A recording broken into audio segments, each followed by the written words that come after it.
Hello बच्चों, चलिए प्रश्न को देखते हैं। तो दिया गया प्रश्न है कि जिनोन में निम्नलिखित यौगिकों के निर्माण में निहित संकरण का प्रकार बताइए। XeF4, XeF6, XeOF4 तथा XeO3। तो हमें बताना है कि जो हमारी ये यौगिक दिए गए हैं उनमें कौन सा संकरण है। तो सबसे पहले हम क्या लिखेंगे, मुख्य अवधारणा। मुख्य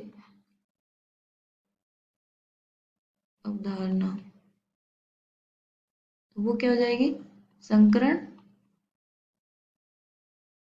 तो हमें पता होना चाहिए किसी भी यौगिक का संकरण किस प्रकार निकाला जाता है और उनमें कौन से बंध भाग लेते हैं और कौन से नहीं लेते हैं।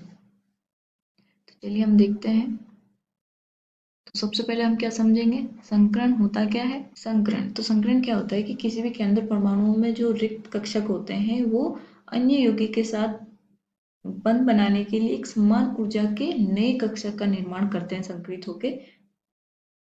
तो उन्हें हम क्या बोल देते हैं, संकरित कक्षक। उन्हीं कक्षकों का हम जब निकालते नंबर ऑफ संकरित कक्षक निकालते हैं उसको हम क्या बोल देते हैं, संकरण। जैसे कि अगर मुझे संकरण निकालना है किसी भी यौगिक का तो उसमें मैं क्या देखूंगी, उसमें कितना सिग्मा बंध है और प्लस उसमें अयुग्मित इलेक्ट्रॉन युग्म कितने हैं। तो ये क्या हो जाएंगे, संकरित कक्षक। संकरित कक्षक अगर इनका मान अगर मेरे पास 2 आया तो क्या होगा मेरा संकरण। sp 3 आया तो क्या होगा sp2, 4 आया तो sp3, 5 sp3d, 6 आया तो sp3d2 और 7 आया तो sp3d3।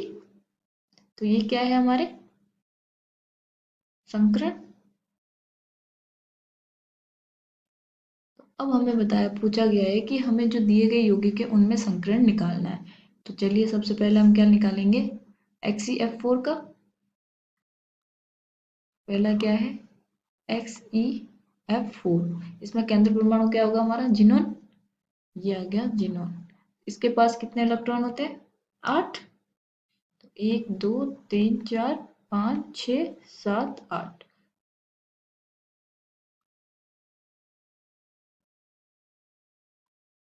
Fe4 है यहाँ पे, सॉरी। ठीक है, तो अब F4 है तो इसके साथ ये F1 2 3 4। तो अब हमें निकालना है इसका संकरण। तो यहाँ देखिए पाई बंध कितने हैं, सॉरी। तो यहाँ देखिए सिग्मा बंध कितने हैं, 4। लोन पेयर युग्म 1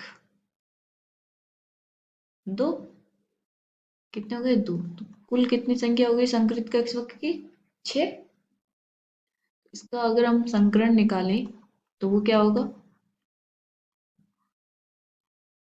sp3d2, क्योंकि s का 1, p के 3, d के 2, तो कितने हो गए कुल 6।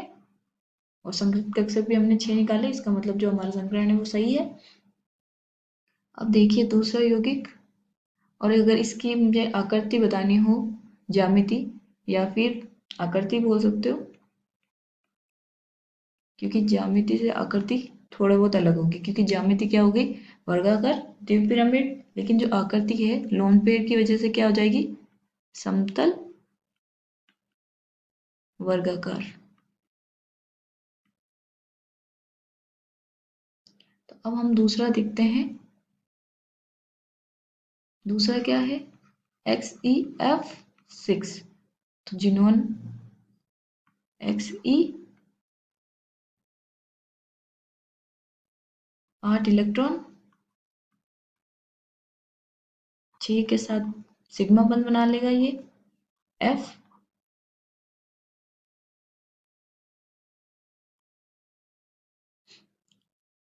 इसमें हमारे पास सिग्मा बंध कितने हैं?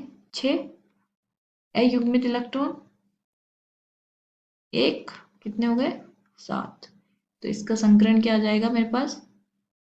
sp3d3 हो गए 7। s का 1, p के 3, d के 3 कक्षक। और अगर इसकी हम आकृति लिखें तो वो क्या आएगी?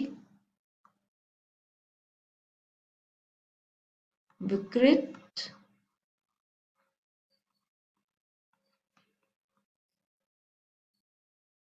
अष्टफलकीय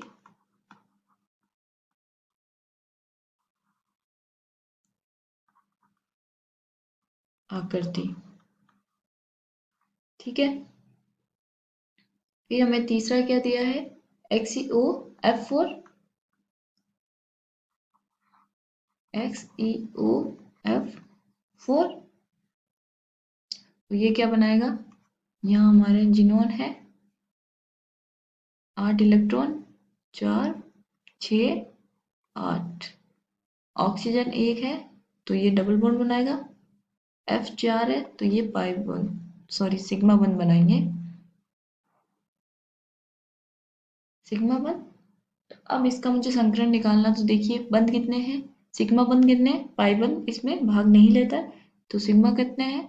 5 प्लस अयुग्मित इलेक्ट्रॉन 1, कितने हो जाएंगे? 6।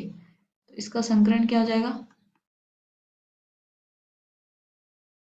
sp3d2 हो गए 6। अगर हम इसकी आकृति बोले तो क्या होगी? विकृत वर्गाकार पिरामिडीय आकृति। वो क्या होगी? विकृत वर्गाकार पिरामिड।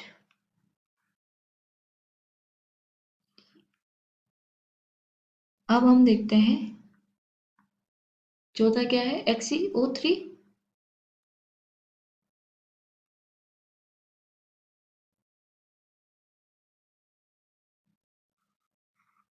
XeO3, तो ये हमारा क्या है? जिनोन है, 8 इलेक्ट्रॉन होंगे, ये हो गए 8 इलेक्ट्रॉन। अब हमारे पास ऑक्सीजन कितने? 3। हमें पता है ऑक्सीजन क्या बनाता है? Pi bond. तो ये लीजिए पाई बॉन्ड बना दिए, 3 हो गए ऑक्सीजन। अब इसकी संकरण क्या आएगी? तो सिग्मा बंध कितने हैं इसमें? 3, क्योंकि पाई बंध भाग नहीं लेते संकरण में, प्लस अयुग्मित इलेक्ट्रॉन 1, तो कितने हो गए? 4। संकरण क्या आ जाएगा 4 के लिए? sp3। और अगर मैं इसकी आकृति बताऊं तो क्या होगा?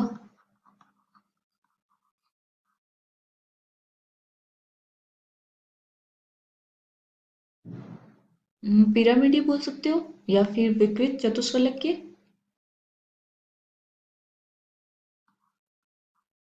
पिरामिडीय, या बोल सकते हो विकृत चतुष्फलकीय। तो ये हो गए हमारे चारों के संकरण। तो हमें यही पूछा गया है क्वेश्चन में कि हमें संकरण बताना है। तो इसका क्या हो जाएगा? इसका क्या था? sp3d2। इसका क्या था? sp3d3। और इसका क्या था? sp3d2। और इसका क्या आया था? sp3। आशा करती हूँ आपको समझ में आया होगा। धन्यवाद।